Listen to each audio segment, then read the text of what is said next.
नमस्कार। हमारे खास कार्यक्रम एक मुलाकात में आपका स्वागत है। आज हम जिन शख्सियत से आपको मिलवाने जा रहे हैं, कर्रा अंचल कहें या बुंदेलखंड अंचल कहें, उन्होंने बुंदेलखंडी कवि के रूप में अपना एक नाम किया है और मंच संचालन काफ़ी लंबे अरसे से वह कर रहे हैं। खास तौर पे ग्रामीण अंचल में जब भजन कीर्तन की बात आती है तो जवाबी भजन कीर्तन में भी उनका कोई मुकाबला नहीं है।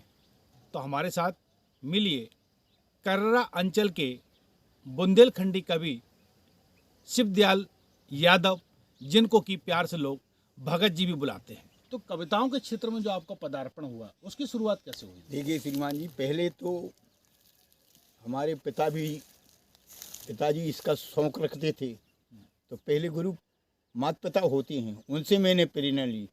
फिर कुछ गाने का मेरे लिए शौक लगा। इसके बाद मैंने गुरु बनाया संगीत के। जी।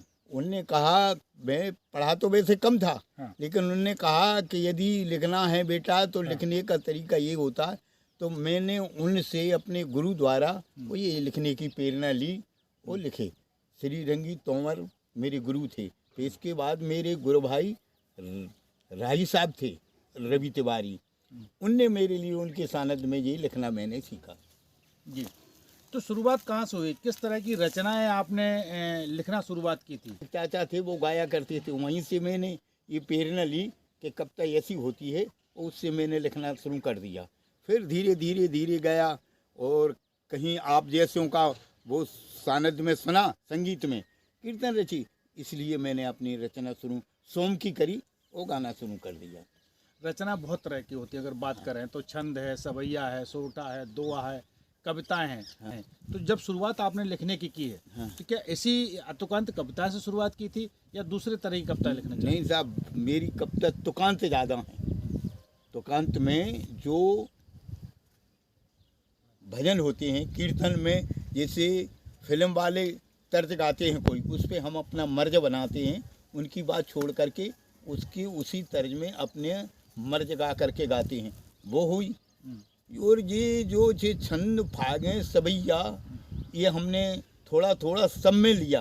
अगर सवैयों का काम आया तो उसमें रुचि ली, अगर फागों का काम आया तो उसमें हमने छंद की कविता रचना की। भजन ये माई के होते हैं, उनमें हमने भजन भी लिखे और लोकगीत भी ज़्यादातर लिखते हैं। अपने कर्रा अंचल के अलावा और भी आसपास के कुछ मंच है जहां आप कविताएं करने पहुंचे होंगे, तो वो मंचों की शुरुआत कहाँ से हुई? पहला मंच आपको कहाँ मिला? इसके बाद कैसे शुरुआत हुई और कहाँ कहाँ आप कविता पाठ आपने किया है? पहला मंच तो बिल्कुल सही मेरा दिनारे से स्टार्ट हुआ।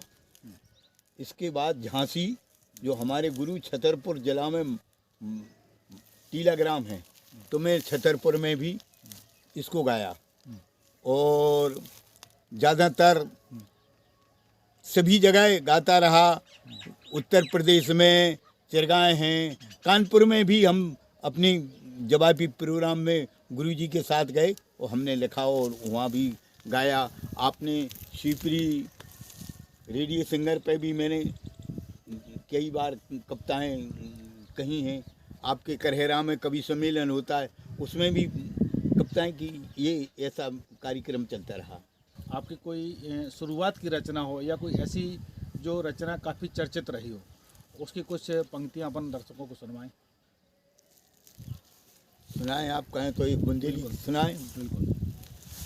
अरे गेले मिटर गई पगडंडी, गेले मिटर गई पगडंडी, और गई माटी की हंडी, गेले मिटर गई पगडंडी, नचन लगी अब सबई बरातें, नचन लगी अब सबई बरातें, नचन लगी अब सबई बरातें, काये में लग रही रंडी, गेले मिटर गई पगडंडी, खिदी खिदी गऊ माता फिर रही, खिदी खिदी गऊ माता फिर रही, पुतिजा पाले बंडी गेले, मिटर गई पगडंडी। और रोटी हो तो गैस चूल्हन पे, रोटी हो तो गैस चूल्हन पे, और लगत न लकड़ी कंडी गेले, मिटर गई पगडंडी। और सूट पैंट और लूजर चल गए, सूट पैंट और लूजर चल गए, अब किते सलू का बंडी गेले, मिटर गई पगडंडी। दूध घीऊ अब को न पीवे, दूध घीऊ अब को न पीवे, दूध घीऊ अब को न पीवे, पीवे बियर वरंडी गेले, मिटर गई पगडंडी। ये बुंदेलखंडी रचना आपकी रही है। इसके अलावा आपकी रचनाओं में देखा जाए तो अलंकारों का प्रयोग ज़्यादा होता है, मतलब अलंकार वाली कविताएं आप ज़्यादा पसंद करते हैं। तो कौन कौन से अलंकार हैं जिनका आप अपनी रचनाओं में प्रयोग करते हैं खास तौर पर, वो भी थोड़ा बताएं। आजकल खेतों में सरसों फूल रहा है, उसके ऊपर हमने एक लिखी थी कि आए न कंथो, आए न कंथो, आए न कंथो, आए, आए न कंथो, आए बसंत, आशा के अंत आए, आली आली साली, पत की पाली, पाली पाली कहाँ जा जाली। गोपियाँ कह रही, जाली पे जाल गई सोत डाल, बेहाल हाल कीने हाय, दृग जोर जोर चित चोर चोर, फिर चोर चोर कहाँ मन आए, आए न कंतो, आए न। अब चाहे जिया नहीं जाए जिया, अब चाहे जिया नहीं जाए जिया, त्यागी सी जिया जिया ने बे पिया, पिया पिया पिया बेरी पपिया, जल जाए पिया, पिया बिन न पिया। निकरों दरसों ये से दरसों, खेतन सरसों ज्यों पियराए, पीरी है गली पीरी है लली, हर कली कली है पियराए, आए न कंथो, आए न कंथ। अधिकतर उन कविताओं में एक ही शब्द का बार बार प्रयोग होता है। हाँ, तो ये कौन सा अलंकार बनता है और ये लोगों को कैसे समझ में आया? क्योंकि हो सकता है कि ये आपकी जो रचना है वो एक शब्द बार बार जब रिपीट होता है तो लोगों के थोड़ा सिर के ऊपर भी जाती होंगी। तो इसके बारे में बताएं कि इन रचनाओं का महत्व क्या है। हाँ, ये सब आपने बहुत बढ़िया बात पूछी। क्यों कि हर आदमी इसको देखते हैं कि हम ही तो इस बात को कहते हैं कि जो शब्द एक बार लग गया वो जो बाद में तुकांत होती, इसको कापिया कहते हैं। वो कापिया यदि बार बार लग जाता है तो वो पुनरावृत्ति हो जाती है, और पुनरावृत्ति फिर वो कब तक नहीं होती। लेकिन जब दोबारा शब्द लगे और वो दोबारा का अर्थ दूसरा निकले, उसको यमक अलंकार कहते हैं। तो वो फिर अमयक अलंकार बन जाती है, उसमें और कविता में रोचकता जुड़ जाती है, फिर वो पुनरावृत्ति नहीं बनती है उसमें अलंकार। जैसे कि कोई कहे कि ना आराधना है ना सुर साधना है, और कहीं गिर न जाऊं माँ मुझे साधना है, ये यमक हो गया। ये इसको अमक यमक अलंकार कहते हैं।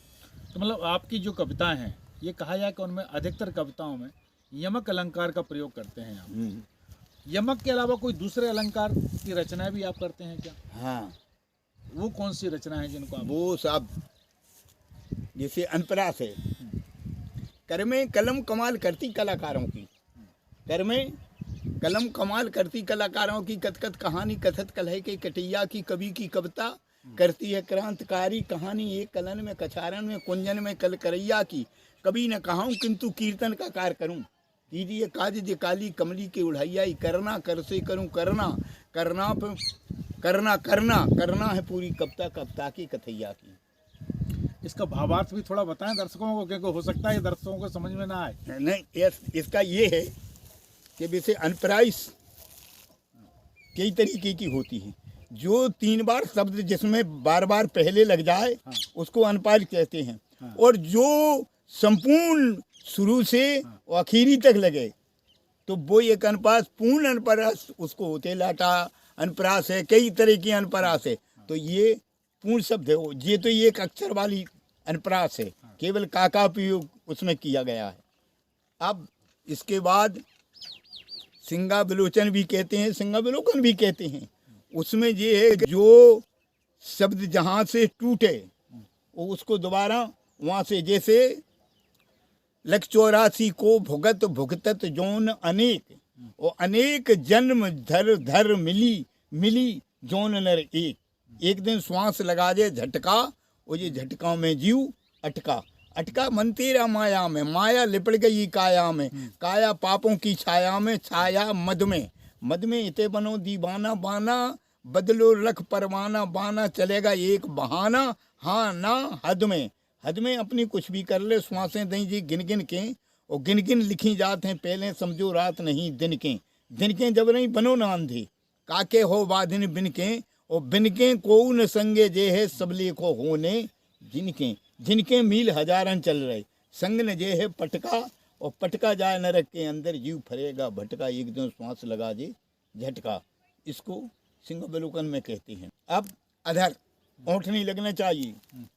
सजन सकी सज आ गए, गए क्षणिक रस रंग, रंग रंगी रंगनाथ रंग, रंग रंग गई सत्संग, संग सग संग सज सकी सजन संग जाने, जाने हिना न राने, राने हिना न लागे, नीके नीके लगे तहाँ तन तीके, तीके जिने जिने जी जी के जाने, जाने तजके अटा अटारी टारी, सका सखन की यारी, यारी तजी तजी संसारी, सारी साने, साने न जहाँ सजनी, सजनन का सजना, सजना है जहाँ सजना, सजनी है सजना, सजना है ऐसे सजना, सजना देखें सजना, सजना न तजने एक दिन, जग एक दिन तजना, तजना जग, जग तज दे एक दिन, दिना दिना दिन आने, आने जाने जाने आने, आने हिना न राने, संग सक सजी सकन संजाने। ये अधर है, इसमें ओंठ नहीं लगे जाएंगे। हम ये भी जानना चाहेंगे कि अब आने वाला जो समय है, कुछ दिनों बाद होली का त्यौहार आ रहा है। हाँ। और फाग भी बताता है कि आपने फाग की रचनाएं भी काफ़ी की हैं। हाँ। तो फाग की रचनाओं की तरफ मन कैसे बना है, वो रचनाओं की शुरुआत कैसे हुई फाग की? हाँ, ये है साहब कि फाग जो ग्रामीण अंचल में फागुन का महीना आता है, उसमें विशेषतर फागें होती हैं। किसानों के यहाँ सबसे विशेष महत्व फाग का है। और हमारे जो हमने कहा कि पिताजी फाग में विशेष रुचि लेते, तो हमारा सबसे प्रथम लेख फाग का हुआ। फाग ही हम गाया करते थे। जैसे होरी है, होरी में होरी की होरी, होरी में होरी की होरी, और कै गोरी से गोरी, और रोरी लगा के मैंने गुंजा कैसी आफत रोरी। होरी में होरी की होरी, और कह गोरी से गोरी, और रोरी लगा के मैंने गुंजा कैसी आफत रोरी। और जोरी जी दिन बड़े प्यार से हती नहीं बर जोरी, और रंगी शिव कह होरी में हो तो होरी है होरी, होरी में होरी की होरी। एक दूसरे से कह रही कि होरी खेलना, तो होरी में तो बिल्कुल होरी की हो जा, वही होरी होरी है। अच्छा, ये फाग के अलावा बुंदेलखंडी गीत, क्योंकि अपना जो एरिया है इधर का, ये बुंदेलखंड से लगा हुआ एरिया है, और कहें तो कर्रा अंचल तो बुंदेलखंड में ही माना जाता रहा है। बुंदेली गीत भी आपने बहुत सारे लिखे हैं। हाँ। तो हम सोचेंगे कि बुंदेली गीत भी अगर दर्शकों को आप सुना पाएँ कोई। सुनो साहब, अभी कोरोना चला था, हमने एक उसमें लिखा था कि कोरोना से बसना किसी का, लगवा दे मुंह में मुसी का। कोरोना से बसना किसी का, लगवा दे मुंह में मुसी का। कोऊ काऊ के जा नहीं पा रहो, ना काऊ खो बुलवा पा रहो। अरे मामा माई चाहे हो बे मोसी का, लगवा दे मुंह में मुसी का। के ई बनी मिटर गई शादी, तारीख दिन की व्याधि। अरे कारज न काऊ के खुशी का, लगवा दे मुंह में मुसी का। अमेरिका इटली ओ ब्रिटेन में सन्नाटो छा गओ सिटिन में। वाह। और बाबा महात्मा चाहो वे ऋषि का लगवा दे मुंह में मुसी का। ये सब लोकगीत में हैं। या हमने प्रथम पटेरिया से जब हमारी परिचय हुई तो उनने कहा कि हमने कहा साहब एक गीत हमरा हो जाए।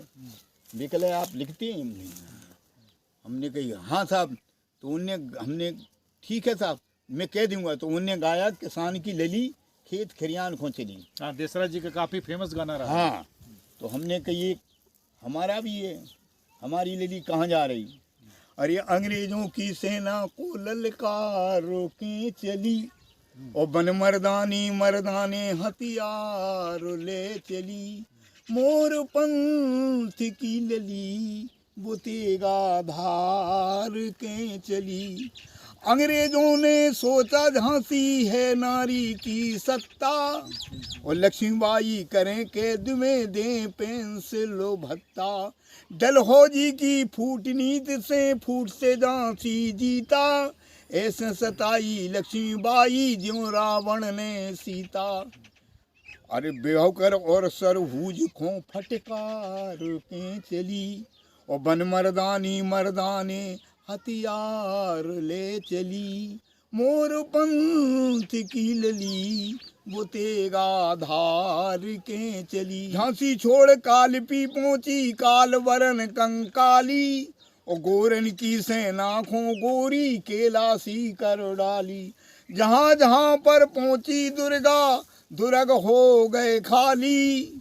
और अब तो मरना निश्चित होना मन में यतन निकाली। और चक्र सुदर्शन के समान फिर तलवार ले चली। और किले गढ़न को छोड़ के रानी मैदानन में आ गई। सन्मुख आवे सुरपुर जावे सब सेना दहला गई। पर पराधीन सपने सुख नाही सबको सबक सिखा गई। और जब तक गंगा रहे तिरंगा जो शिवदयाल लिखा गई। रंगी को रंग अंग अपने पे डारो के चली और बन मर्दानी मर्दाने हथियार ले चली। मोर पंथ की लली बुतेगा धार के चली। ये भगत जी ये भी जानना चाहेंगे कि जो आपकी रचना है निश्चित रूप से बहुत सराही जाती हैं, तो लेकिन वहीं आपकी अगर शिक्षा की बात करें तो जहाँ तक जो जानकारी मुझे मिली है वो 5वीं क्लास तक की आपकी शिक्षा रही है। हाँ तो क्या मानते हैं जो कलाकार होते हैं शिक्षा उनके लिए कितना महत्व रखती है? हाँ देखिए साहब, शिक्षा तो शिक्षा होती है। शिक्षा के बिन कुछ काम अधूरे रह जाते हैं। जैसे हमें ये निवली है, पेड़ निवली का है।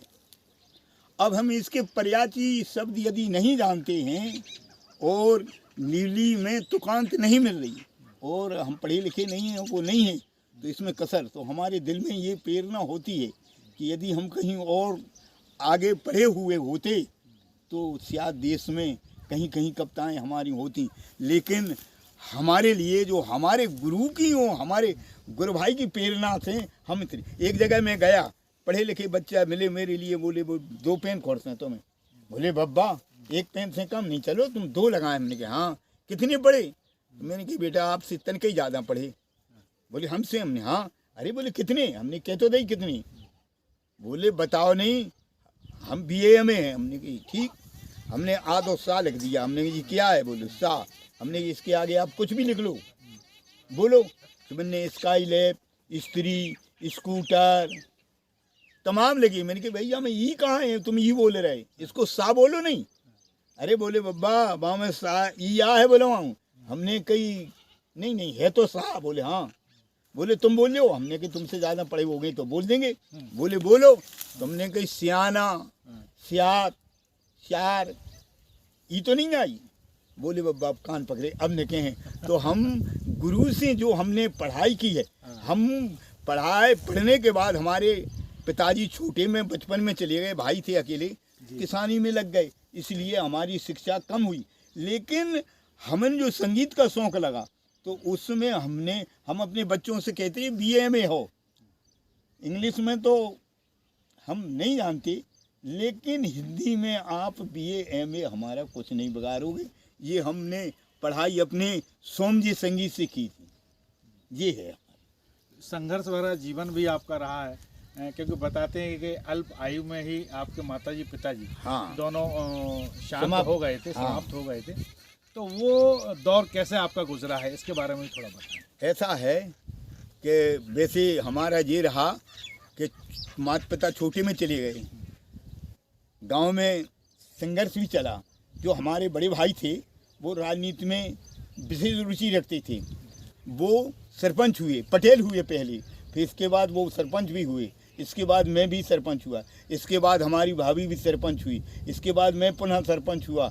और भाई साहब हम 35 वर्ष तक हमारे परिवार में सरपंच ही रही। इसके बाद एक बना, उसके बाद हरजन आ गई, इसके बाद आज भी आज अपना बच्चा है। क्यों कि यो संसार में मानवता से जुड़ा रहता है। ये विकास के काम कराना या गरीब किसी की सहायता देना, यही धर्म होता है, यही है। तो हम जुड़े रहे, तो हमारे लिए वे कई कहते हैं कि वो तो सब चुनाव में 20 लाख लग रहा है, फलाने लग रहा है। हम कह रहे फिर काहे को चुनाव?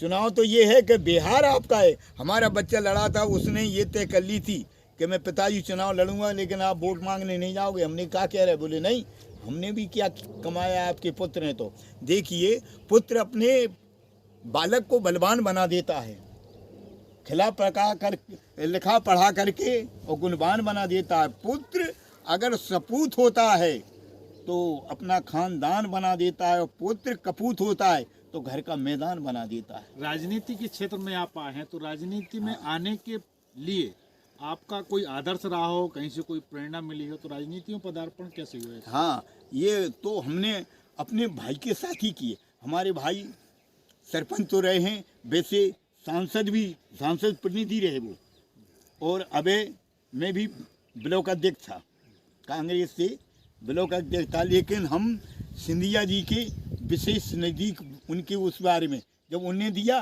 तो मैंने भी अपना इस्तीफा दे करके वो महाराज के साथ हम चले गए। तो राजनीति में हमने अपने भाई से ही प्रेरणा ली, और भाई के साथ हम रहे। हर जगह हम दोनों भाई बड़े प्रेम से रहते थे और राजनीति में जाते थे। और फिर मुझे जब ये सिंधिया जी ज्योतिरादित्य के पिताजी थे, कैलाशवासी श्री माधवराव सिंधिया, मैं एक बार गया, मैंने भाई साहब से कहा कि इस पे कढ़ा दो जी पुलिस पे, तो मंच पे पहुँचे। आज ही हाथ नहीं फेरा महाराज ने, तो फिर मुझको पूछ लो। बोले अच्छे, तो पहुँच गए हम। तो मैंने सिंधिया जी के लिए कविता सुनाई, भी इतने प्रसन्न हो गए कि उन्होंने ये कहा कि मैं कहीं भी हूँ, तेजी में हूँ, तो मैं अपने भाषण से समय निकाल करके तेरी कविता होगी। तो जहाँ भी जाते थे मैं उनको कविताएं सुनाया करता था। बुंदेलखंड के लिए आप एक अच्छे कवि, महान कवि अगर कहा जाए तो इसमें कोई अतिशयोक्ति नहीं है, जिस हिसाब से आपकी कविताएं सराही जाती हैं। राजनीति की बात हुई है, तो राजनीति का परिदृश्य आपने एक पुराने समय का भी देखा और वर्तमान का भी देखा। तो पुराने समय की राजनीति में और आज की राजनीति में, इन दोनों में क्या अंतर मानते हैं आप? क्योंकि अब जो राजनीति हो गई है, कहीं ना कहीं स्वार्थ की राजनीति हो गई। जिस तरह से लोग पार्टियां बदलते हैं, अपने हित के लिए पार्टियां छोड़ देते हैं, तो क्या कहेंगे उसको लेकर? उसके लिए तो जो है कि नेता चाहत अपना बनता गिरे को गाँव में जनता, और जोनो वोट गिरे ना तोनो जोन कहो सोई मनता। हाँ। और वोट गिरे सोई वोटर हो गए, सुनो गेल के हाँ। जनता। ये आजकल की नीति है। या एक माँ अपने बच्चे को जब सिलाती है, एक लोरी गाती है। हाँ। हमने बहुत पहले करेरा में भी ये कविता में सुनाई थी। तो वो कहती है कि गाय मात दो एक हैं, और दूध पिलाती गाय, और ललना पलना पार के मात सुलाती गाय। कि सोजा सोजा बारे वीर, सोजा सोजा बारे वीर, और पेट दबा के सोजा बेटा, ये समय बड़े गंभीर। सत्ता पे छा गए लुटेरे, और अफसर भय बे पीर, और जनता देखो भूखिन मर रही, नेता खा रहे खीर। सोजा सोजा बारे वीर पहले, और अब की में हमने एक और कह रहे कि जो सुख लूटो खपरेलन में और नैया वो महलन में, जो सुख लूटो खपरेलन में और नैया वो महलन में, और पानी नहीं फ्रेज को मीठो जो गागर घेलन में, अंतर बहुत मनुष्य में आगो अब के और पेलन में, और सूट के सिदन दुफरे लुट रहे ना लुटत हते थेलन में, और रंगी रद्द जोतरा हो गए बास फली खेलन में, जो सुख लूटो खपरेलन में नैया वो महलन में। चलिए लिपता जो गौ गोबर घर है, बा घर से कत घर है, लिपतो गौ गोबर जो घर है, और बासें कत घर घर है, और बंगला क्वार्टर कमरा कोठी अब को घर से कह घर है, गांव फलानो नाम फलानो कह वो तो नाम ही घर है, और बरनी खोबर देखन जाबे तो जब वो ढूंढत घर है, जा नहीं कहूँ कि हम बंगला देखने जा रहे कि हम कोठी देख मोड़ी को घर देखने जा रहे, उसको घर ही बोला जाएगा। और रंगी शिव का है, अब तो घर में घर के भाई बेघर है, अब तो घर में जो घर के नहीं लड़ रहे बे जाने का कर रहे, कम रहो ना हो, अब बाहर को जब घर से ही नहीं निर्भर रहे, और पेपर पढ़ो भाई के हाथन अब तो भैया ही मर रहे, और तनक सुख के लाने मानो के ही जन्म बिगड़ रहे, घर में जो घर की नहीं। एक चीज़ और, ज़्यादातर आपका ऐसा मानना है टीवी मोबाइल जब से आए हैं गांव में जो भजन कीर्तन होते थे उन पर उसका कुछ प्रभाव पड़ा है, तो क्या कहेंगे इसको लेके, कैसे देखते हैं सब चीज़ों को? साहब ये है कि गान बजान अब दई नेट ने मेट, और टीवी और मोबाइल ने सबली कला समेट। मोबाइल के बारे में हमने लिखा दो कि जासे नूनू ना कछू जासे बुराव ना और कब जाने जो का करे सुनो सजन को, जाने कितने काज संभारे तो बासें अधिक बिगारी, जाबन काम नहीं चल पा रहा हो, सब जगह जई जई के गुण गा रहा हो, हर नर हलो हलो चिल्ला रहा हो, जहाँ तहाँ देखो देखो जाको डोल ले आ रहा, बब्बा जवान हो चाहे बारो, घर में कोई है 100 घर बारो लेको ले, बाप को अलग अलग बेटा को नातन की तो का कहने, और सास को सास बहू न नहीं आ रहा, 2 भैया दूल्हे बहने, और घरी घरी पे खबर माए के बंगन खोले ने देने, और तने के बाद मम्मी पापा से लो आ जाओ कह दई मैंने, भारत को नक्शा जई में सब छोड़ ठिकाने, और रोड़न के मोड़ देखो कहाँ तुम खो जाने, टीवी भागवत व रामायण गीता सब जई में दिखाने, क्रिकेट को खेल देखो घात कैच लखाने, जासे देखो हार गए हैं जाए बनाए बनवारी, यानी जो मोबाइल से जिन्हें बना वो भी परेशान है, और न जाने कब का कर बैठे, जासे सभी बेचारे बहुत बढ़िया, गाड़ी चलत कान से चिपके कितने एक्सीडेंट करे, और कितने खोद मरे करा दे, कितने परमानेंट करे, कितने की ड्यूटी लगवा दे, और कितने को सस्पेंड करे, और काम हो महीने में चाहे वो बाकों अर्जेंट करे। ये मोबाइल में अब हमको याद नहीं, अगर होती तो हम पूरा सुनाते। तो ये कररा अंचल का एक गांव है दबरा दिनारा, वहाँ के रहने वाले शिवदयाल जी भगत, जिन्होंने सोशल मीडिया और मोबाइल को भी नहीं छोड़ा है, इस पर भी अपनी रचना लिख डाली है। निश्चित रूप से कहें कि इनकी रचनाएं काफ़ी व्यापक है और बहुत सारी ज्ञान देने वाली रचनाएं होती हैं। अगली एक मुलाकात में नई शख्सियत के साथ फिर आपसे होंगे रूबरू, तब तक के लिए दीजिए इजाज़त। कैमरा सहयोगी संजीव साहू के साथ नरेंद्र तिवारी, कररा।